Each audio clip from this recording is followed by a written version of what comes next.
A adoração dos santos era uma crença central da igreja medieval, mas nem todos os santos tinham igual importância. O apelo de alguns era universal e eles eram reverenciados em toda a cristandade.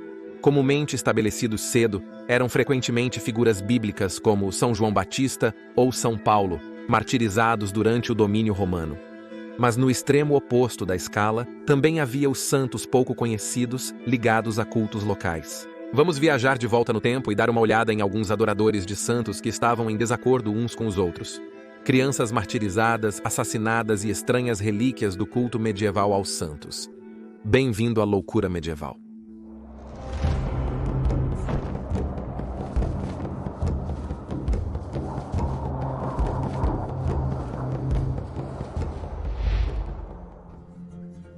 Era. Henry de Langenstein foi um filósofo e teólogo do século XIV. Ele tentou elucidar a adoração fervorosa de uma comunidade por um santo específico ao redigir um sermão. Ele explicou que, cito, os santos de Deus são confiados com o cuidado espiritual de poder sobre povos, regiões e cidades, onde viveram felizes e foram enterrados, e onde deixaram relíquias, onde através da consagração de igrejas em sua honra, eles foram recebidos como patronos. Então, quando qualquer raça, cidade e país são colocados sob o domínio desses líderes, cada raça venera seus homens e mulheres santos como seus próprios deuses e deusas com maior solenidade, reza por eles com grande devoção e teme mais a sua ira e ressentimento. Curiosamente, os cultos aos santos, além de unir comunidades, podiam gerar conflitos similares aos de times de futebol atuais. Santo Aldebert. Este foi um dos cultos mais importantes na Europa Central durante a Idade Média. Monge em Roma e bispo em Praga, Aldebert faleceu mártir na Prússia entre pagãos. Viveu na segunda metade do século X. Teve uma vida aventureira e viajada, fazendo seu culto se espalhar amplamente. Pregando sua mensagem cristã no porto de Trousseau, Aldebert foi atacado por uma multidão pagã, morto e depois decapitado. Sua cabeça foi colocada em um poste para exibição. Boleslaw, o bravo duque da Polônia, comprou o corpo de Aldebert pelo seu peso em ouro e o retornou à Polônia após a falha da última missão cristã à Prússia. Aldebert foi enterrado em Gniezno e seus cultos começaram. Otto III, imperador do Sacro Império Romano, conhecia Aldebert pessoalmente. Assim, no ano 1000, junto ao Papa Silvestre II, foi homenagear as relíquias de Aldebert e quis levar algumas delas. Boleslaw recebeu títulos e presentes como recompensa pelo braço direito de Aldebert. Os boêmios reivindicaram o culto a São Aldebert. Em 1039, o duque Bratislava da Boêmia saqueou os ossos de Aldebert e levou as relíquias para Praga, unindo-se a São Vito e São Venceslas. Surgiu uma biografia referindo o labor missionário de Aldebert na Hungria. O rei Estevão I também pleiteou o patrocínio de Aldebert. Enquanto isso, o culto polonês ainda continuava. Dizia-se que Bratislav roubou os ossos errados escondidos em Gniezno. Em 1127, a cabeça decapitada de Santo Aldebert, que não tinha sido adquirida por Boleslaw no acordo inicial de compra do corpo, foi achada e retornou à Polônia. A posse das relíquias de Aldebert gerou um culto rival polonês. Esse homem era outro bispo martirizado, morto por um tirano, não por pagãos. Santo Stanisław. Stanisław foi canonizado 250 anos após Aldebart. Stanisław é dito ter ressuscitado um homem morto. Quando o rei Bolesław II o matou em 1079, seu corpo foi despedaçado, mas se regenerou milagrosamente. Um evento que passou a simbolizar a unificação da Polônia.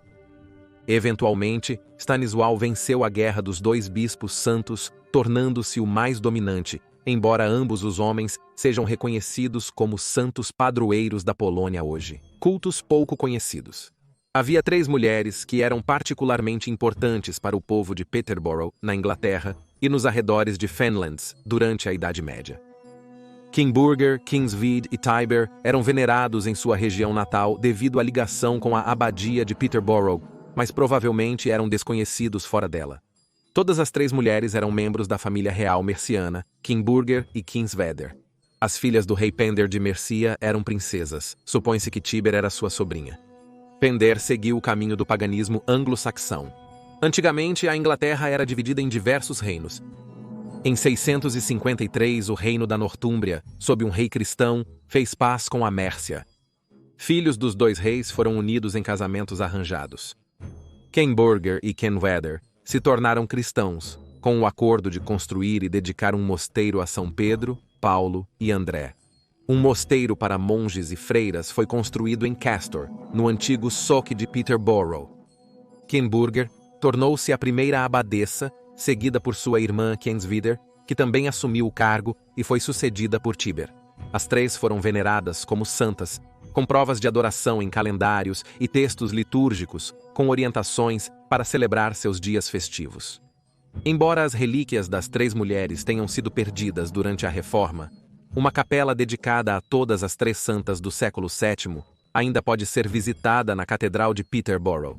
Fora da área de Peterborough, há muito pouca evidência de qualquer interesse nas três santas crianças. Outro exemplo de um culto puramente local foram os seguidores da Santa Criança Solange. Durante a Idade Média, crianças mortas eram reconhecidas pela Igreja Católica como santos mártires. O massacre dos inocentes, narrado no Evangelho de Mateus, relata que o rei Herodes da Judéia mandou matar todos os meninos com 2 anos ou menos. Isso foi para garantir que o bebê Jesus fosse erradicado. A história iniciou a disseminação do culto aos santos inocentes pela Europa. E embora não houvesse evidências históricas de que o massacre realmente aconteceu, relíquias das vítimas infantis começaram a aparecer. Em 1465, a Catedral de Canterbury exibia os lábios de um santo inocente em sua coleção de relíquias. Na Alta Idade Média, houve a veneração de jovens santos como Solange.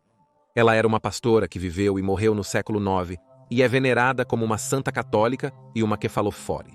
Esta palavra tem origem no grego, para portador de cabeça, e descreve um santo que geralmente é visto segurando sua própria cabeça decepada. Isso indicava que foram martirizados por decapitação. Na arte ocidental, isso gerou um dilema ao artista sobre onde posicionar a auréola. Deveria estar onde a cabeça costumava estar ou acima da cabeça que o santo carregava? Sobre o pé esquerdo, o cotovelo direito? Acredito que fica bem ao lado do osso engraçado esquerdo. Diversas lendas retratam um santo levando sua própria cabeça após ser decapitado.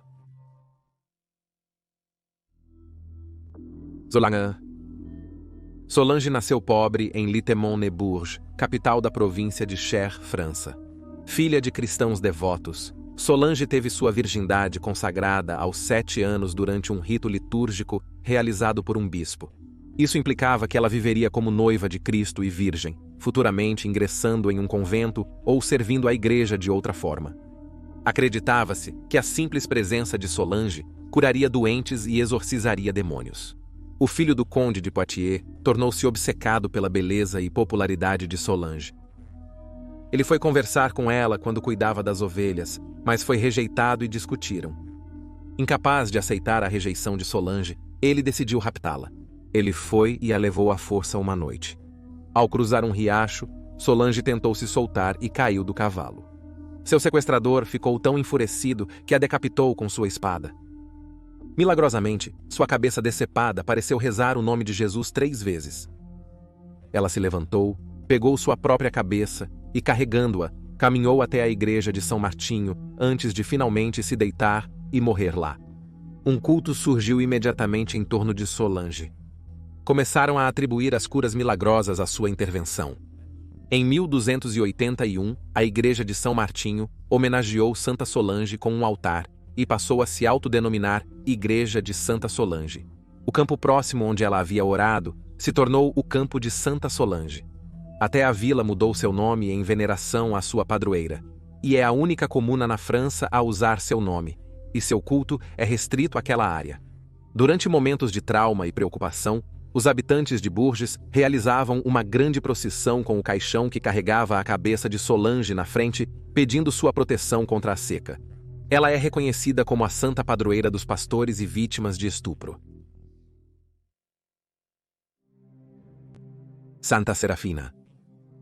Outra santa criança que teve um culto particularmente forte em sua cidade natal foi Fina de Ciardi. Nascida em San Gimignano, Toscana, Itália, Fina foi acometida por uma doença paralítica aos 10 anos. Em 1248, a doença se agravou, deixando-a seriamente doente e paralisada. Nesse período, seus pais faleceram. Mesmo sofrendo fisicamente e mentalmente, Fina nunca se queixou de sua angústia. Na verdade, isso apenas fortaleceu sua fé. Insistia em dormir em palete de madeira ao invés de cama. Era frequentemente visitada pelos moradores de San Gimignano, incentivados por sua devoção a Deus. Fina foi atraída por São Gregório, o Grande, que previu sua morte em uma visão.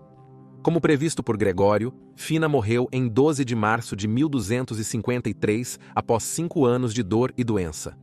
Ela tinha apenas 15 anos. Logo após a morte de Fina, seus cultos iniciaram, com todos os sinos de San Gimignano tocando sozinhos e seu corpo exalando o odor de santidade. O termo iniciado na Idade Média é reconhecido pela Igreja Católica como um aroma específico que vem do corpo falecido de um santo, geralmente descrito como floral. Disse que violetas brancas floresceram nas paletes de madeira de sua cama após o corpo de Fina ser removido. Inúmeros milagres e aparições foram relatados após sua morte, incluindo a cura de enfermos. Mesmo sem ser oficialmente canonizada, Fina continua sendo venerada em San Gimignano, e a data de sua morte é um feriado tradicional desde 1481. Solange e Fina são duas entre várias crianças santas adoradas em áreas isoladas na época medieval. A lista também conta com o infante Romuald de Buckingham, que viveu somente 3 dias, porém conseguiu falar, professar sua fé em Deus, solicitar seu batismo e até pregar um sermão antes de seu falecimento prematuro. Os santos, considerados seguidores perfeitos de Jesus desde a escrita dos evangelhos, só tiveram seus cultos em plena ascensão na Idade Média, com as relíquias e peregrinações. Portanto, os fiéis acreditavam que os santos celestiais poderiam interceder na terra, ajudando desde dor de dente até a prevenção de guerra. Obrigado por assistir a este episódio, por favor se inscreva se você gosta desses vídeos, e te vejo na próxima semana para mais um. Saúde!